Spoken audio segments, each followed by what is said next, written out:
Hey everybody, it's Zongaz 134 here, Average Joe Squad, as always. and welcome to another episode of Remember the Hyphen, the show where we look at comic books, movies, everything in between. When are we going to start branching off into porn parodies? We're going to watch porn for the plot. We're not, no. No, we're not the cinema snob. Oh, you know he has a Pornhub account where he puts his uncut porn parody reviews on.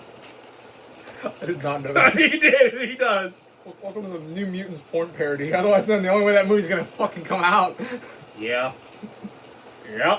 But anyway, so, as you can tell by the title, this episode we're going to be looking at the first 3 episodes of the new season of Harley Quinn, the animated series, available on DC Universe, and soon to be streaming on the Sci-Fi Channel once they get through season 1. I don't If really. they decide to do season 2. Don't know yet. That's a weird thing for me because I'm like, oh yay, I get to watch this show where all the fucks are censored. I don't know. Sci-Fi Channel actually probably will. They'll probably air it at night. Yeah, but Well, even you can then, get like, around there's it. certain words you still can't say on TV. We know they like to censor that one word that got. Yeah. Well, that's to be fair. That That's word, funny. yeah. That's funny. But anyway, so the new season dropped probably about a month ago, Yeah. and we just finished watching the new episode today. That way, it's all fresh in our minds. And in contrast to how last time we waited for the season to be almost over before giving our thoughts, we've decided to maybe get a jump on this. We were actually going to do this episode by episode, but then we decided it'd be easier to do all 3. Plus, we kind of had time to get away from us. Well, then it was kind of hard because we were going to do this. Basically, we'd watch them and then do them at work. But with the state of the world right now, it probably isn't a good idea for us to be recording things in the car. Yeah. Hence why we're recording them in here, just because we don't want to get like. But I don't want to die, damn it. well, more I don't want a cop to be like, What are you doing? yeah, what are you doing? Because Andy and Opie are probably too busy dealing with actual things to keep Barney from pulling us over. Anyway, so this season picks up right about where season 1 left off, which is Gotham is in ruins after an earthquake, and which is basically no man's land. In fact, I think it opens with the president declaring it a no man's land. Joker's dead. Batman is missing at this point, which is a big part of the early episodes thus far that we've seen. So let's just dive right into it. So again, it picks up, and we have Harley and her crew. Yeah. Basically just having the time of their lives because it's basically a anarchy. free-for-all. Yeah. There's no law. You know, the police are there. Obviously, you have Gordon and the GCPD trying to kind of hold stuff down and failing spectacularly. Until the point, eventually gets to the point where Gordon is the only one left. And he actually tries to take the bat signal with him because he's convinced Batman is going to come back. Well, even Damian is convinced because Damian has decided that he will be Batman. Puts on a tiny version of the outfit. It just looks fucking hilarious to me. No, it was so funny because basically he's like, "I'll be Batman." I'm like, Damian. Of course, I tried texting him. I'm not 40. Yeah, but like, okay. I also find weird because I'm like, I'm pretty sure Batman has like all sorts of like things that would allow people to track him, but and so basically, yeah, like because the cops do try, but eventually, Harley basically is like doesn't really want to run Gotham. She just wants to live in an anarchy society where she can do whatever she wants. They like her and her crew steal animals from the zoo to eat / have as pets. They steal a chef to make sushi. She steals a couple of hyenas named Bud and Lou. Like the Birds of Prey movie, we actually got the right names this time. Well, it's a reference to like the animated series because they can do that. In fact, usually her hyenas are called Bud and Lou. So, like, because basically Ivy's like, you could actually run this town. There's no Legion of Doom. Like, there's no Batman. There's no Batman. You could just run things and be in charge. But basically, I think due to the events of the previous season, Harley doesn't really want to do that. She just wants to do whatever the fuck she wants. Because, like, there's no one to stop her. Unfortunately, that doesn't really sit well with the remaining villains running Gotham's underworld. Mainly because I'm still sitting on this fucking folding chair. We just got you a folding chair because we thought it'd be funny. Oh. So it's basically Two-Face, Penguin, Riddler, Mr. Freeze, and Bane are running Gotham. Basically, they've decided, we're just gonna cut Gotham into 5 pieces. Oh, you're telling me they didn't invite Kite Man to the party? I'm shocked. No, surprisingly enough, they didn't. Actually, I want to say they actually do invite Harley because they're like, we'll give you a piece. You just have to do as we say. And Harley's like, that's not happening. That's not happening, and why? Who gave you that power? And so Harley, in her infinite wisdom, goes to the bar all the goons work at, or get because for some reason, because for some reason the henchman bar still has power, and basically goes, all right, why are you all following them? They literally have no power over you. There's no money. Literally you could all be your own men. This leads to every one of the goons opting a new version of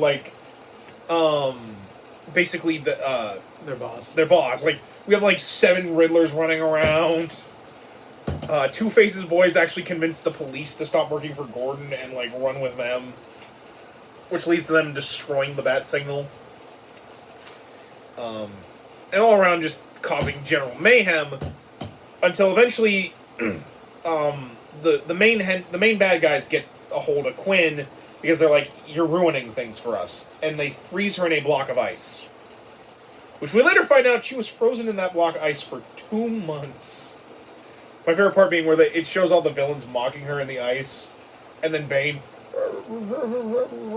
Yeah, we're still making fun of Bane. One of the highlights of the first episode was Harley goes to meet the Injustice League. Yeah, the Injustice League, as they call themselves. And you're a real fucking original.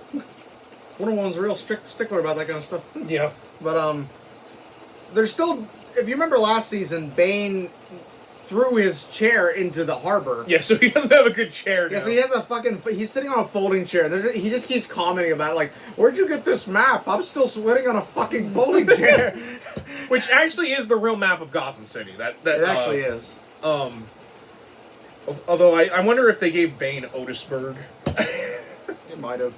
So, while Harley has been frozen for 2 months, the rest of the crew has been plotting to break her out. Right. And so it eventually comes to a head when Penguin has this party, to which, Harley frozen in a block of ice is kind of like the main spectacle of it. Yeah. And we catch sight of this suspicious-looking waiter who sounds a lot like Clayface. And has, really creepy, messed up teeth. Which, obviously, it's Clayface. Yeah. So, the plan goes almost to plan. They deploy a smoke bomb, and they almost have Harley out of the room before Penguin turns something on the umbrella and gets all the smoke away, and he sees that Harley's missing, so he raises the alarm. Which leads to this really funny sequence where they manage to unfreeze Harley's face, so she's sentient, she can tell what's going on. Yeah, they basically just use her as a weapon to kill all of his... Yeah, they paralyze at least 6 dudes. And kill a couple. I'm pretty sure a couple of them get their heads crushed. Yeah, a couple of them are dead. I'm pretty sure everybody else is paralyzed. Yeah. To the point where they get Harley's arm unfroze that's holding her bat. Yeah. So she's they're using her as a sled almost, and she's swinging the bat the whole time. No, that was great. So basically, they get Harley free. She has a big drawn-out fight with the Penguin, which leads to the Penguin's death. After she bites his nose off, which is a direct reference to Batman Returns. And then basically, we find, 2 months have passed, and basically all of the Injustice League have divided Gotham into pieces. Riddler owns Gotham University. Bane has a section that's called Baneton. Mr. Freeze has Arkham Asylum under a snow globe. Which I'm yeah, that's real subtle. Well, it's Mr. Freeze. Subtlety's not exactly... You're not about to send me to the cooler. Well, no, to be fair, this Mr. Freeze is... He's basically the animated series. Mr. Freeze. Because, let's be honest, that's the best version of Mr. Freeze. Oh, no doubt. And so basically, Harley has decided, alright, I've been stuck in an ice block for 2 months. I want some good old-fashioned revenge.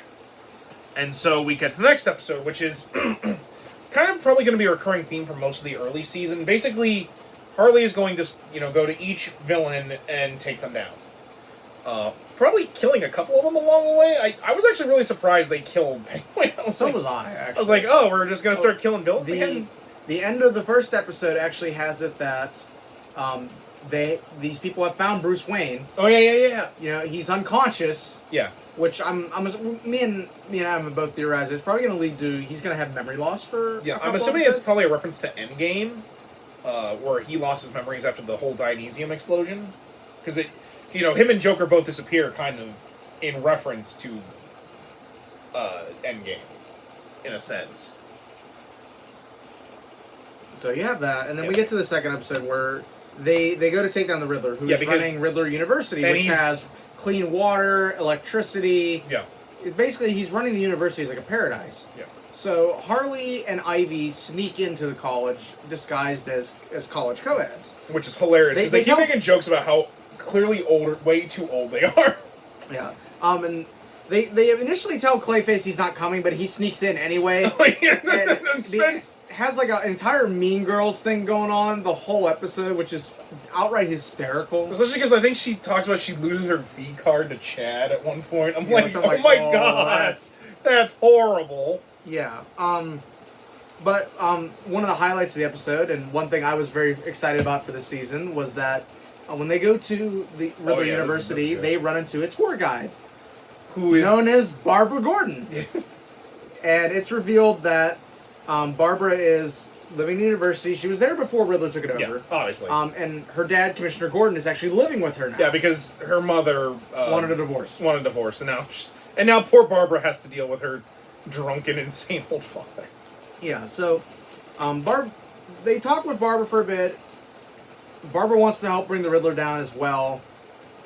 So basically, what happens? And unfortunately, Harley and Ivy don't take her seriously. Like the entire they don't at all. So Harley and Ivy go to take down Riddler. Clayface actually has a certain card, like it's like a VIP pass to get into where Riddler is. So so Clayface goes in first. Then after a while, he doesn't come out. Yeah. So Harley and Ivy, they wait for this really precise moment. They take the guard down and get in. Well, they find out that how they've been powering the university with powers, they have been abducting people, making them run on basically hamster wheels that are rigged into, power generators. Also give them a shock if they stop running. Yeah. Well, and eventually they will expire. So that's why they have to keep bringing new people in. So it leads into this sequence where Harley and Ivy actually get captured. Same with Clayface. They're running on these wheels, and Barbara actually shows up. Yeah, wearing basically just honestly like what Bruce wears in Mask of the Phantasm. Yeah, basically just a hoodie, sweatpants, and a mask. And no glasses, so she can't really see very well. Which, and so basically she helps. She does what she does best, which is kick ass, take names, and save the day. So the interesting thing here is that they don't actually kill Riddler in this. Oh yeah. They take one of the generators back to the mall that they've been using as a base, and they hook him up so that they can have power basically and make him run. Which I'm kind of glad because in the next episode, basically it turns out Riddler doesn't mind because he gets 3 square meals a day. He's in the best shape he's been in years. Yeah, he'll break out when he's good and ready. Yeah, he'll break out when he's good. Which points to making the Riddler cool, because the Riddler's one of my favorite Batman villains. But I was like, wow, Eddie, that you've got it kind of well thought out here for once. That's rare for you. And the end of the second episode has Barbara talking with her dad about how the city needs Batman. Yeah, they need a symbol. To which Gordon is like, I need Batman. Because Gordon is just Gordon in this. I think basically she was going to try and convince her dad to be Batman until she saw he's, in no shape. So she actually makes up her own Batgirl outfit, which is based on the Burnside outfit. Although she's missing a cape, which is... I think they're going to add that in. Yeah, I hope they do, because it's weird seeing Batgirl without a cape. But yeah, to me that was the highlight of the episode. Was Barbara getting the Batgirl costume, especially because I think I actually told you when the trailer for this dropped, I threw it on. I think it was 1 in the morning. I threw it on, watched it, saw Barbara, and I think I messaged you in all caps. Oh my God, it's Barbara! Which is actually fitting because No Man's Land was actually where Cassandra Cain first debuted, and while granted it's Barbara, not Cassandra, which irks a bit. But at least we got a Batgirl. Yeah. And I'm fine with them using Barbara because at least Barbara gets to be... Barbara is Babby. Yeah. I actually really liked how they portrayed Barbara in this. She's smart. They give her the intelligence that makes her Batgirl. It's a very year one-ish type of first appearance. You can kind of tell she's got a bit of a naive streak to her, where she wants to help and she's wants to be Batgirl, but at the same time, kind of doesn't know what that entails. Just yet. Just yet? Oh, wait till she meets Damian. Oh, God. Yeah, that's gonna be weird, too, because, like, they're doing, like, this New 52 thing with her, and it's weird because, like, she's supposed to be, like, so much older, and we haven't seen any other Robin, so I'm like, so does Dick exist? Yeah, which I'm sure they'll introduce them. No, I'm sure especially when word gets out that Batman's missing. You know, Dick is gonna be like, "All right, I'm coming. Give me a second." Yeah, no, and then I kind of want to see her and Dick interact. Yeah. So that leads into the third episode, which we just watched today. Which my favorite episode features Catwoman. Yeah, can you tell why it's my favorite episode? Because Catwoman. Yeah, because Catwoman's in it. So, and she's so fun. They go to take down Mr. Freeze next. Well, they can't really get into his stronghold because of the ice. And I mean, what all they do? They use the mind powers on it. They shoot it with an RPG. Yeah, they shoot rockets at it. And so basically, these two henchmen, which reminds me of the henchmen from Venture Brothers. One of them even has a really weird high-pitched voice. It has to be a reference to Venture Brothers. Yeah. It's like you're gonna give it away.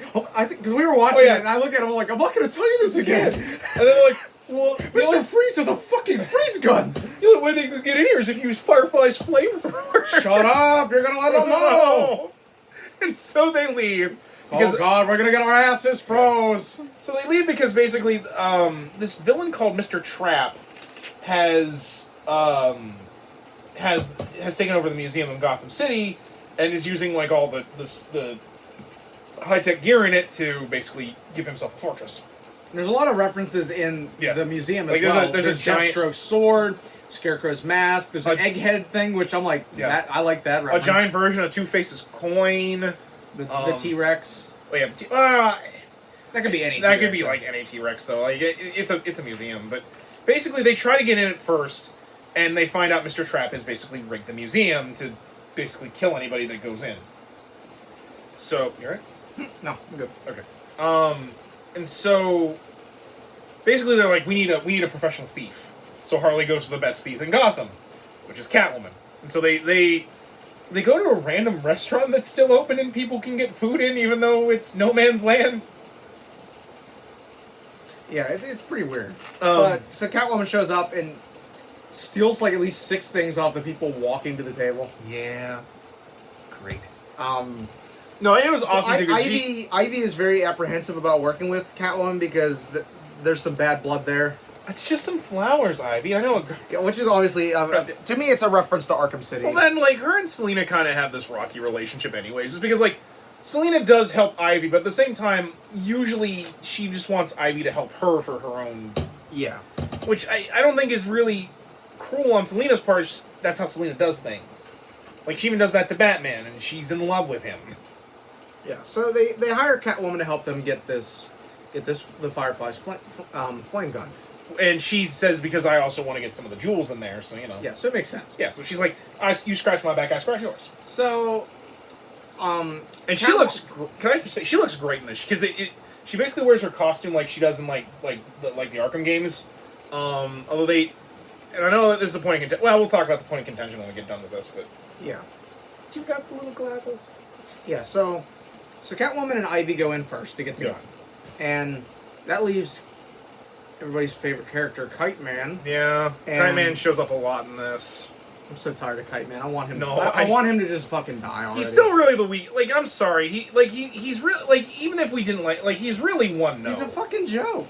He's a meme. Like, he's not a character. And he's an old meme. And yeah, basically, it's getting in the way of my ship of Ivy and Harley, and I'm starting to get pissed off. So basically, Kite Man and Harley go a separate direction.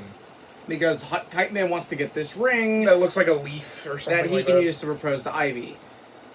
Which he already did. I'm like... Yeah, he already did last season, and it didn't really work. No. Yeah. But then again, Ivy also died, so it's complicated. So they also go in to get this ring.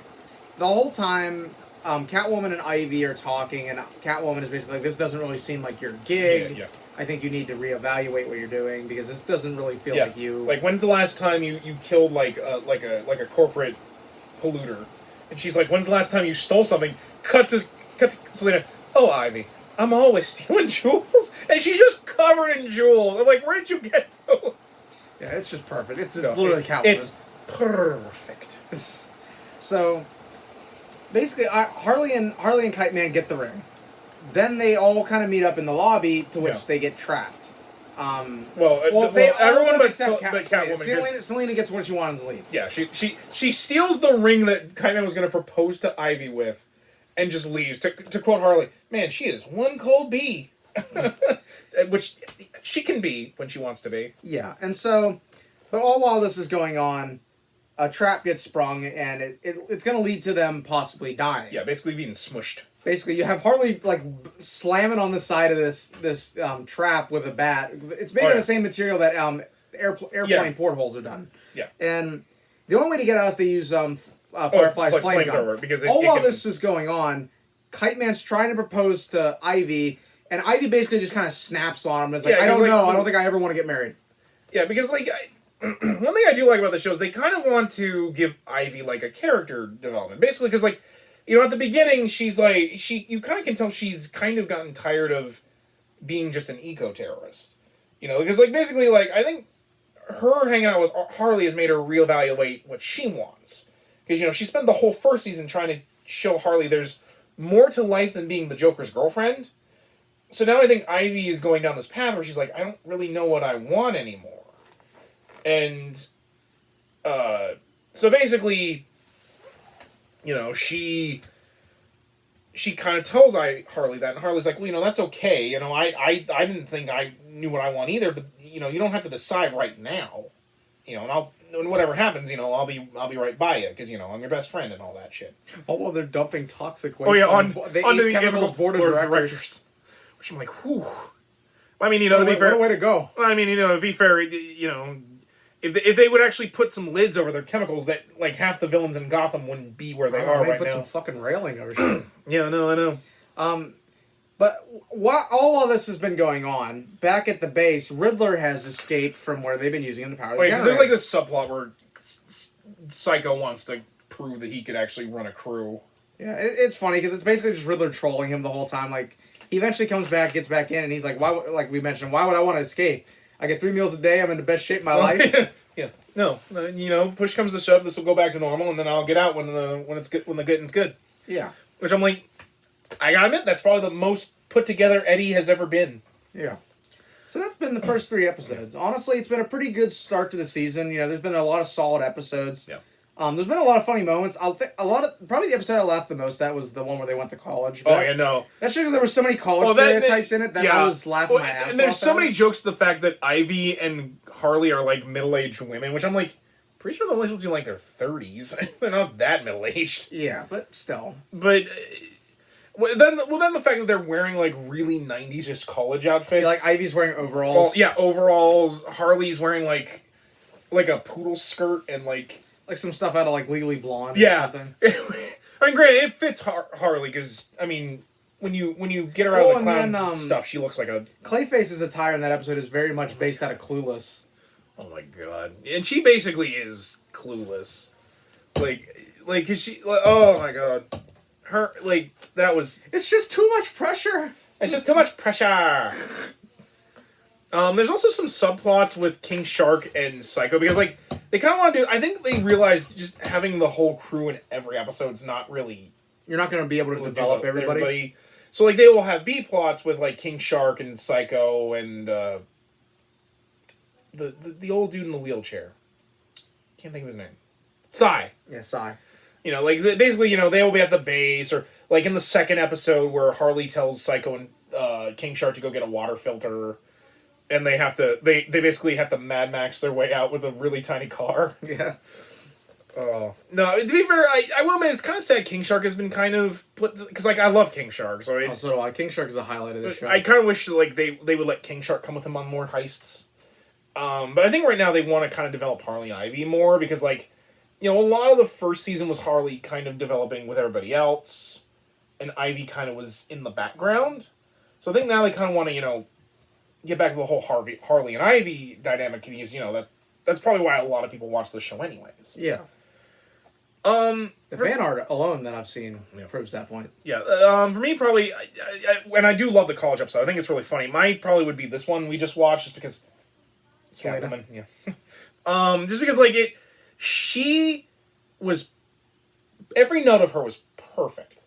Like, you know, from like her dodging all the traps because she's Selena Kyle, to her kind of being like, don't stress me out. Yeah, to her being kind of like an armchair psychiatrist. Because like, even though Selena's kind of being a bitch about it, like she still wants to kind of help Ivy out. Are you sure about this? Yeah, like, because you know, Catwoman herself, you know, like for all the dancing with her and Batman, it's mostly because like she's like, I want to still be my own woman, which, you know, works out. And to be fair, I like her relationship with Batman I always enjoy, because like Batman would let her be her own woman. He just would be like, you know, we could do it on this rooftop every once in a while. Yeah. I know probably the biggest source of contention with people is the fact that they made Selena black. You guys remember Eartha Kitt was Catwoman in the Adam West show, right? The show that everybody loves. Yeah, like I mean, granted, I get that people are like, why do you remind me of Halle Berry as Catwoman? I'm like, you know what? Fair. That's fair. But at the same time, don't be racist about it. Yeah, there are people because there are people that are just like people want an excuse to be racist. Yeah, I mean, granted, like I said, I get the people who are like, why do you remind me of Halle Berry's Catwoman? That movie's horrible. But to be fair, I think most of them it's the racism thing. Yeah, there's some inherent racism with some people. Like, which, I mean, there are some people that it's not inherently their fault. That's just what they've been raised to think. But at the same time, there are some people that just outright know, like they just want an excuse to get mad. It all kind of boils down to the entire, you know, what's the neckbeard meme? I don't want any politics, I don't want any women, and I don't want any minorities or black people in my comics. No, even though that's like a good chunk of all the comics, and I'm just being a dumbass. Yeah. Honestly, I don't really mind, because I've never really, like, because Selena's technically supposed to be like at least partially Puerto Rican / Cuban. Yeah, I have no problem with it. Yeah. She looks like Catwoman. She acts like Catwoman. Yeah, she looks like Catwoman. She acts like Catwoman. Okay, I'm good. Yeah. Then, you know, I happen to have a soft spot for chocolate. Well, again, I like that. I took it as a reference to the Eartha Kitt portrayal of Catwoman during the '60s show, which I'm like, hey, more '60s Batman references. Because the show likes to kind of mesh everything. I mean, heck, I have. Can you hint? Oh, I can actually get it. But like, this is how much I love '60s Batman. Not only do I have the whole show on DVD, I have a '60s Batarang. But especially because this show likes to kind of mix and match with the things they like. Like, you know, because we've got Harley in her more New 52 look. You have Poison Ivy being green and actually, you know, like controlling over plants instead of just being a chick with a plant motif. Yeah. And then, of course, you got King Shark, who is nothing like his comic book counterpart. Oh my God, it's Beyonce. But like, I think for me, I like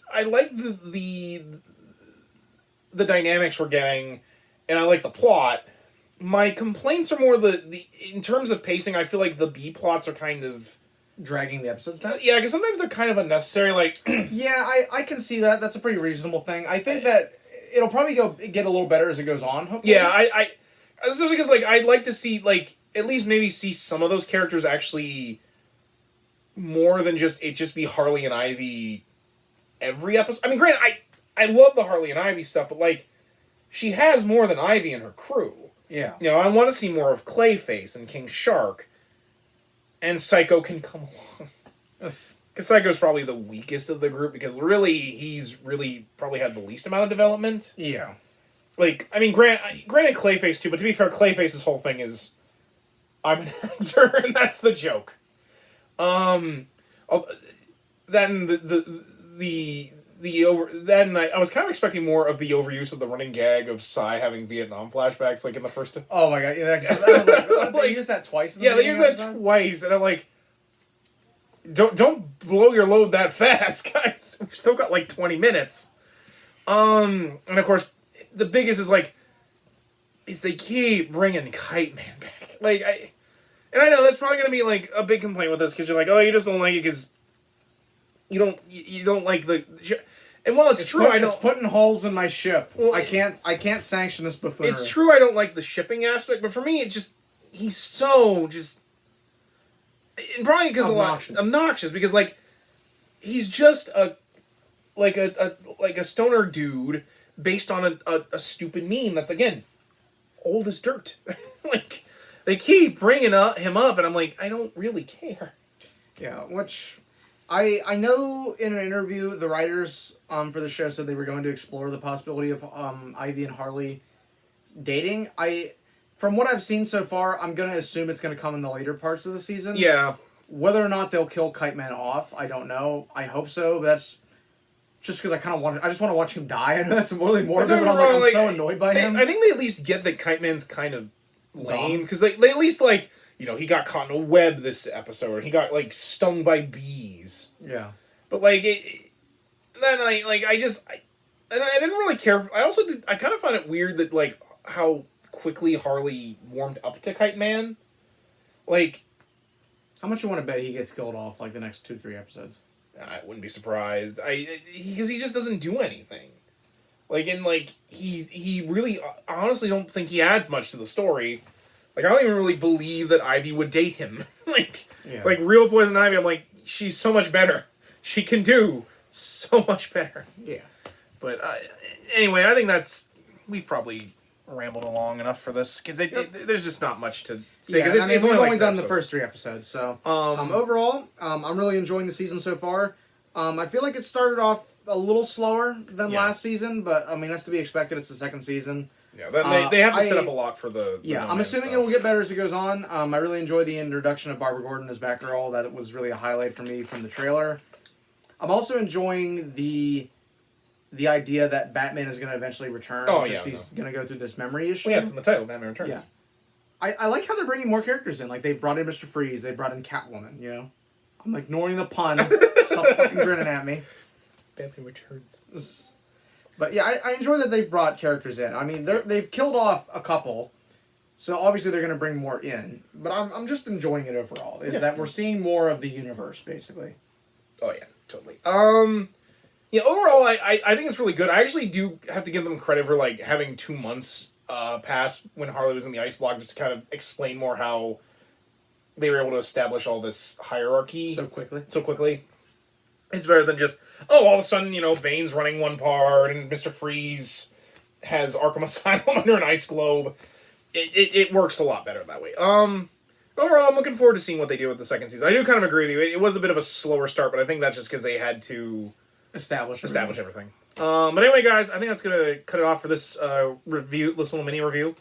So yeah, come back for whatever we have to do next. So until then, guys, I'm Zongetsu134. I'm Average Joe Squad. And as always, we ask you, remember the hyphen and take care.